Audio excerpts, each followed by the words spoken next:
I'm Jordan Zeller with Renville County Economic Development. Thank you so much for joining us. And Stephanie is on the line. Stephanie's our admin and chief cook and bottle washer in the EDA office. So happy to you guys can make it today, and we'll walk through the CARES Act grant application and answer any questions you might have. So first off, just kind of a little bit of background. This is round 2 of CARES Act grants. If you previously applied for a CARES Act grant from Renville County, need not apply for a second round. We only do one application. So if you applied for the first round and got something, sorry, can't come back a second round.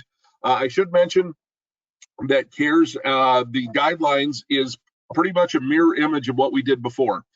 So basically what we're doing is for grants is based on reimbursement for expenses your business or nonprofit incurred during the months of March, April, May, June, July, and August, that 6-month period here this year of 2020. So we'll go through and kind of talk about what's the lowest hanging fruit, the easiest for documentation for that we'll need, as well as answer any questions here coming up. So not sure where everybody's coming up from, a little bit of a background, but let's start at the for-profit application, and Stephanie's run a mission control and putting that together. So we'll just walk through the guidelines here just a little bit as we scroll down just a skosh. Our goals is basically to try to help all of our Renville County businesses and nonprofits that have been impacted by COVID-19. We're an equal opportunity lender and grantor. All applications must have a physical address within Renville County. You can be a big outfit and have 5 locations all across the country, but you have to have a location, physical location in Renville County. We can help nonprofits, for-profits, corporations, partnerships, LLC, sole proprietor, pretty much anything like that across the board. Your business or nonprofit must be in operation prior to January 1st of the year 2020. If it was a change in control, you bought your business from Stephanie on February 1st, that's all good, as long as the business was going before the start of this year. Applicants must be registered and have a certificate of good standing from the Minnesota Secretary of State. If you're a sole proprietor, that doesn't necessarily apply, but if you're an LLC or a corporation or something like that, you need a certificate of good standing. If yours is not current or up to date, just let us know. We're happy to help walk you through that process. Takes about 15 minutes online. You can get your good standing certificate from the state after that, and I don't believe that there's an expense for renewing, doing that kind of stuff. Must be current on your property taxes as of the end of 2019. We know 2020 has been a little trying.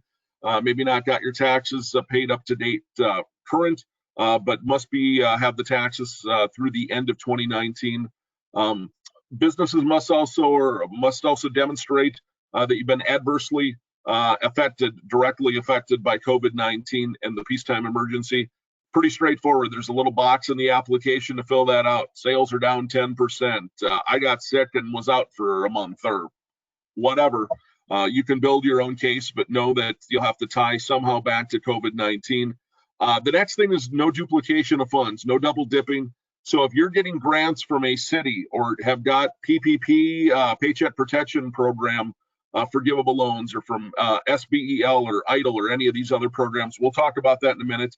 But we'll need to know what those funds are used for. So if you got PPP money and that was for payroll for March and April and May, let's just say, we can cover June, July, and August of everything, or back it up. If all your money was used for payroll, we can cover, since we can't reimburse payroll, there would be no double dipping. We can help cover your expenses. If it was for payroll and rent and utilities for March, April, May, then we can cover June, July, and August. We just can't cover the same costs as some of the other programs have. And then lastly on that, the minimum grant asked is $250, just because of the amount of time for reviewing grants. Know that we're asking you to submit at least $250 worth of expenses. Ineligible expenses, corporate chains and multi-state chains. So if you are Walmart, thank you, but you can't apply for an application for this CARES Act grant. Businesses that primarily sell pawn merchandise, tobacco, or vaping products. Businesses that primarily generate revenue from gaming activities, and businesses that generate any part of their income from adult-oriented activities. businesses that derive income from passive investments, business-to-business transactions, real estate transactions, property rentals, property management, billboards, or the ever-popular lobbying industry. Sorry, we can't help you there. Home-based businesses, with the exception of childcare providers, are not eligible, and agriculture businesses that derive the majority of their income from the raising of crops and/or livestock are not eligible. One of the things we get quite often, eligibility, we cannot replace lost revenue. We can reimburse for expenses, but if you just didn't make any money, we can't, unfortunately, replace that lost revenue.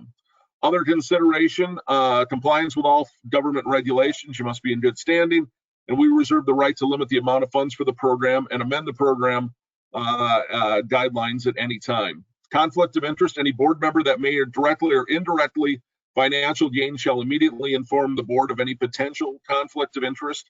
And if a potential conflict interest arises, we'll take the proper steps to take care of that. So grant conditions, no more than one grant per applicant.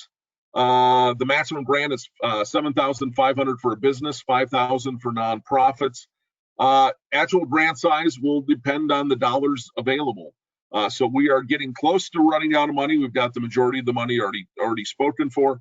So we'll talk about that, but know that as long as we have money, we'll keep making grants as best we can.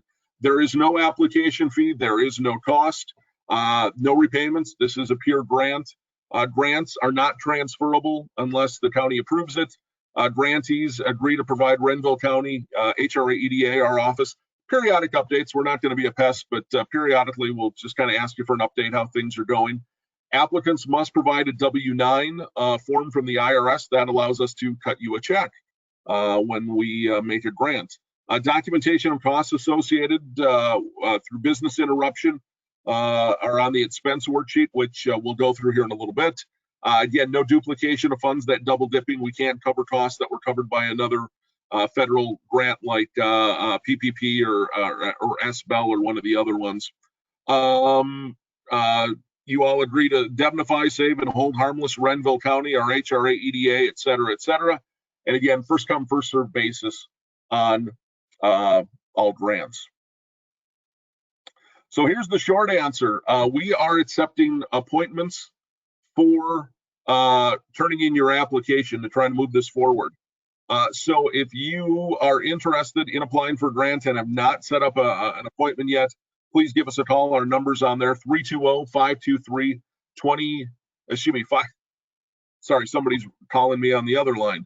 320-523-3837 to schedule an appointment. We have a few additional days posted, and we also have a waiting list set up should we have funds available. So please, my advice is call sooner rather than later to get your spot on our waiting list. So scrolling down a little bit, fairly straightforward application. What is the name of the business? Is it a sole proprietor, a partnership, an LLC? If it's none of those, feel free to handwrite something in.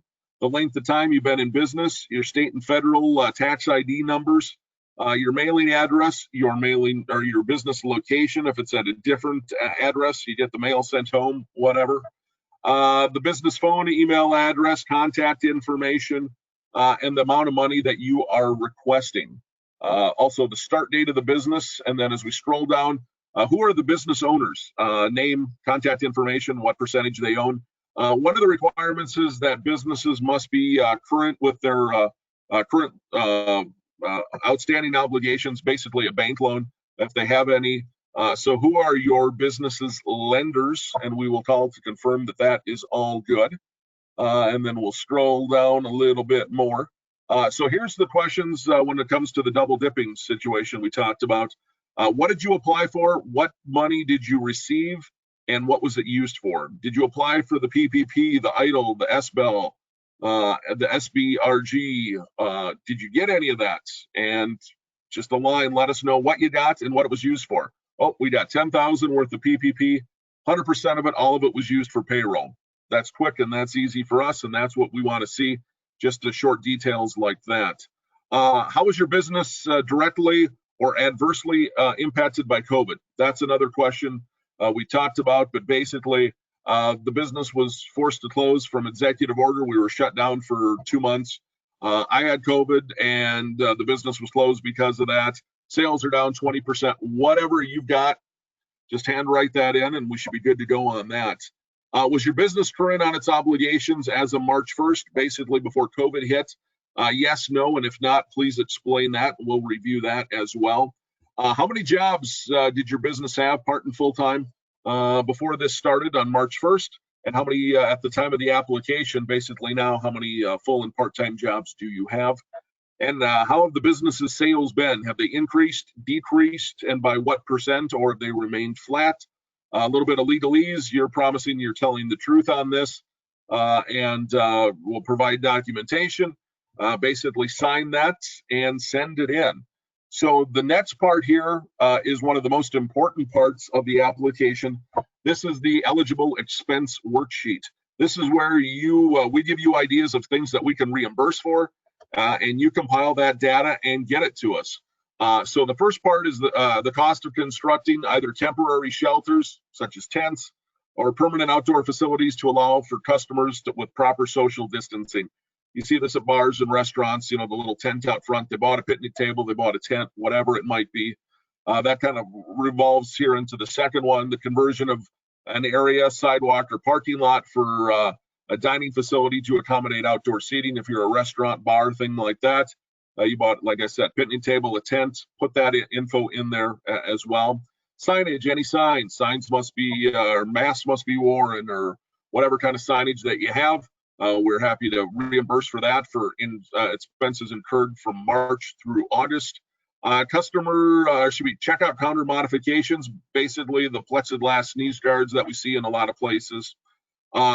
Indoor modification, things that you had to do for indoor customer space for health and safety reasons. Computer hardware, computer software. So if your business is basically you're sending your employees home, you had to buy them laptops, that kind of stuff, some antivirus or whatever it might be, we can cover that. As well as personal protection equipment, gloves, masks, that kind of stuff, sanitation supplies, bottles of bleach and the little squirt guns and hand sanitizer and that kind of stuff, disinfecting equipment, that kind of stuff. And then here's the two bigger items that we have. Rent and mortgage payments for the months of March, April, May, June, July, and August. Either copies of your checks or a note from your landlord or bank that says Stephanie's Pizza Parlor paid $500 a month for those 6 months for $3,000 total, or whatever that is. And then finally, utility payments for the same period, March, April, May, June, July, August. We can cover things like water, sewer, electric, gas if you have it, telephone, internet, that kind of stuff. Your utilities, pretty straightforward. And the thing with all this is we need receipts to verify these expenses. We cannot accept internally generated financial statements. So, if you're printing off QuickBooks, unfortunately, we can't take that. We do need, copies of your Verizon cell phone bill or AT&T or whoever you have. Copies of your, utility payments. You went to the store and you bought, at the grocery store, you bought 5 gallons of bleach or whatever it might be. We'll need copies of those actual receipts. Can't take handwritten notes, can't take internally generated financial statements. Basically, compile and put them all together, fill out the worksheet, and then please give us a call to set up an appointment. We do require that W-9 we mentioned before. It's part of the application. All you gotta do is print it out, fill it out, sign it. Shouldn't take you more than a few minutes to do that. You'll need your tax ID numbers. And then we have that checklist. So was your business in business prior to 2020? Yes or no? Enclose your certificate of good standing from the Secretary of State, your federal ID, your state tax number, your W-9, current on property taxes as of the end of 2019, is your lender listed, receipts for your eligible expenses, and your impact of COVID-19. Pretty straightforward on that one. So that's how that works. If you are interested in applying, we encourage you to call us ASAP to get a place in line. These are first come, first served grants. So our phone number is 320-523-3837. Again, 320-523-3837. So that is the for-profit side of life. I'm not sure if anybody has any questions before we move on to the nonprofits? We're happy to answer. Tim, Richard, I see you're on the line. Everybody's good? All right. I'm liking that. Well, there we go. Stephanie Ryan, ahead of the curve, pulled up the nonprofit side. I'm not going to repeat everything, but 90% of this is all the same. Your nonprofit has to have been in operation prior to January 1st. Renville County is an equal opportunity lender or grantor. These are grants. These are not loans.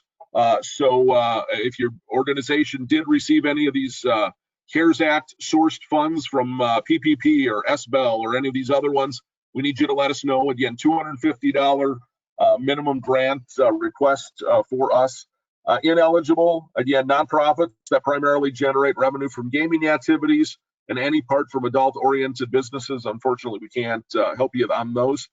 Eligible grant uses, we cannot replace lost revenue. Same deal as before. We grant based on receipts submitted. Other considerations, that compliance with all other government regulations. We're granting money while funds last. We can't guarantee that we'll have funds available, but so please call us as soon as you can and get your place in line for that. Conflicts of interest, I don't think any of you are board members, so we're probably good there. Grant conditions, again, just like the other one, no more than one grant per business or nonprofit per organization. Maximum grant for nonprofits is $5,000. There is no prepay or repayment. Grants are not transferable, etc. We previously talked about the double dipping, same situation. So we scroll down. You agree to save and hold harmless the county, and there again is our contact info for setting up appointments. Again, my number 523-3837. Again, 320-523-3837 to set up an appointment. So moving forward, what you saw before, you're going to see about 90% of that the same. What type of organization are you? A 501c3, C6, other? How long have you been in operation? Your ID numbers, mailing and physical location, email address, contact name. How much are you applying for? Some additional info kind of focused specifically on for nonprofits, the number of full-time equivalents of employees, the number of volunteers, and the average number of Renville County residents that are served by your organization annually. So the questions there, what is the purpose or mission of your nonprofit? What is the impact of COVID-19? Very similar to what we saw before. It's a church and we haven't been able to hold church services for 2 months. Donations in the collection plate or whatever are down 25% or whatever. You can basically tell us about how COVID has impacted your organization. The next question there, what additional needs, if any, has the nonprofit addressed for individuals or community because of COVID? And how's your organization's revenue or donations been impacted? It's gone up, it's gone down, it's flat. And if it's up or down, what percent? Please check all the grants that you have received. Again, very similar to what we saw before, the PPP, the EIDL, the SBEL, and the SBRG. What did you apply for? What did you get? And if you got something, tell us how much and what it was used for. We got $10,000, all for payroll, quick and easy. We got $25,000. It was for payroll and for rent and utilities for the, March and April and May. Okay, that's cool. Just let us know. So very straightforward on there. So some funding information, again, grants between $250 and $5,000 were considered and acted on by the Renville County HRA EDA. That this is privy to data privacy practices through the state of Minnesota. Applicant allows us to share your application with cities. Hopefully they can get you a grant as well. Again, info on eligible applicants. Blah, blah, blah, blah, blah, blah, blah. We can scroll down. You can read through that. If there's any questions, I'm happy to answer, but it's pretty straightforward on that.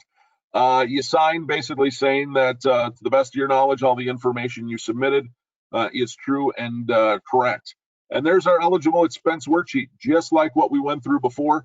Cost of constructing temporary outdoor seating for proper distancing, sidewalks, tents, picnic tables, lawn chairs, that kind of stuff. Signage, same as before, mask required, please wait here and we'll come get you, whatever it says, anything related to COVID. Indoor modifications, you had to put up a sneeze guard, had to reroute traffic, any of that kind of stuff through your business or nonprofit. Computer hardware and software, same as before. Folks are working from home. They need a laptop and a antivirus setup or a Microsoft Office suite or something like that. We can assist with that. Personal protection equipment, sanitation supplies, and disinfection equipment. Face masks, the lovely shields that go in front of your face. Rubber gloves, hand sanitizer, some bleach, some soap, that kind of stuff we're talking about there. And then same as before, the rent or mortgage for the months of March, April, May, June, July, and August.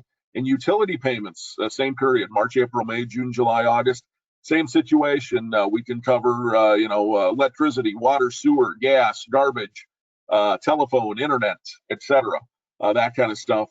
So that's the kicker on that one. Signature certifying that those are all true and correct. Your W-9, same as before. We need to know who to make the check out to, basically.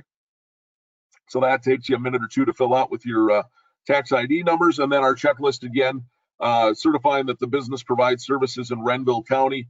The expenses are from use in Renville County. Your organization was in business prior to 2020.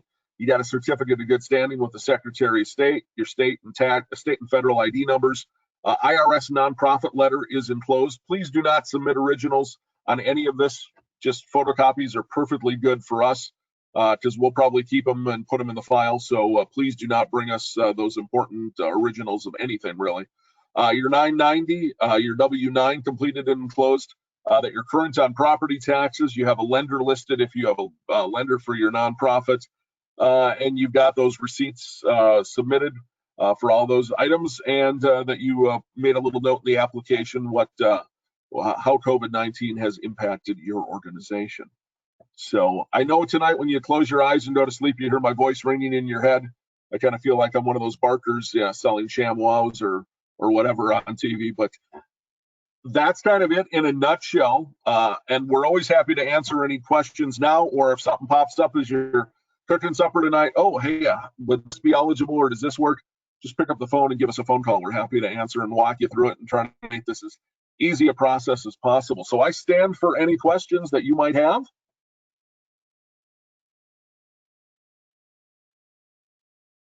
Tim Coitine here. Hi, guys. Hello. Hey, I'm from St. Mary's Preservation Association, which is Beacon, and yes. I applied the first time around in September, but I happened to see last night that this meeting was going on today, so I thought I'd pop in here.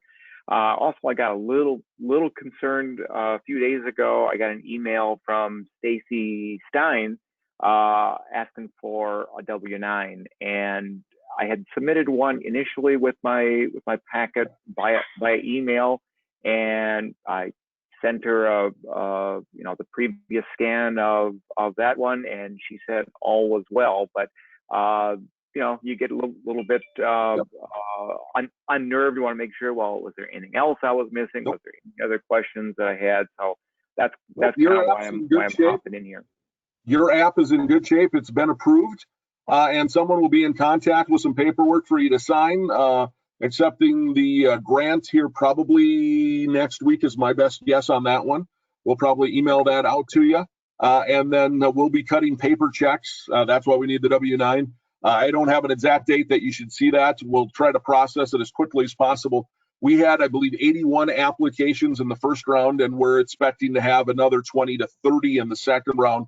So we're trying to work through them as quick as possible. So your patience are appreciated, but for your particular one, we'll get something out to you just as quick as we can. But your grant was approved. Okay. Well, thanks. This has been certainly a challenging year for everyone. So we're just trying to do what we can, make sure all the I's are dotted and T's are crossed. Yep. And when you submit an application, for anybody else that's listening, it isn't a set it and forget it kind of thing. If there's something missing, there's a problem with something, we'll be in contact with you. It isn't just put it in the mail and, if it doesn't meet, if it's a square peg and doesn't fit in the round hole, we throw it out. That is not the case. We will work with you, try to work through any issues that we find popping up. So we're square on that one. So, any other questions? Comments? Concerns? Well, as they say, silence is affirmation. Again, I'm going to give you my phone number. It's my direct dial, rings right to me. We're happy to answer any questions. If anybody has any questions or issues or whatever, we'll walk you through it and do everything we can to help. My direct dial, 320-523-3837. Again, 320-523-3837. On behalf of Renville County and Renville County EDA, we thank you for doing business and having your nonprofit here in Renville County. And if there's anything we can do to help on this or anything else, don't ever hesitate to give us a call, zip us an email. And for updates, as always, follow us on Facebook. I believe we also have a Twitter account and a LinkedIn account. So never hesitate to follow us, and you'll be the first to know on all this kind of stuff. So we'd love to keep folks up to date. So with that, thank you, everybody, and have a great day, and we'll be in touch. Thank you.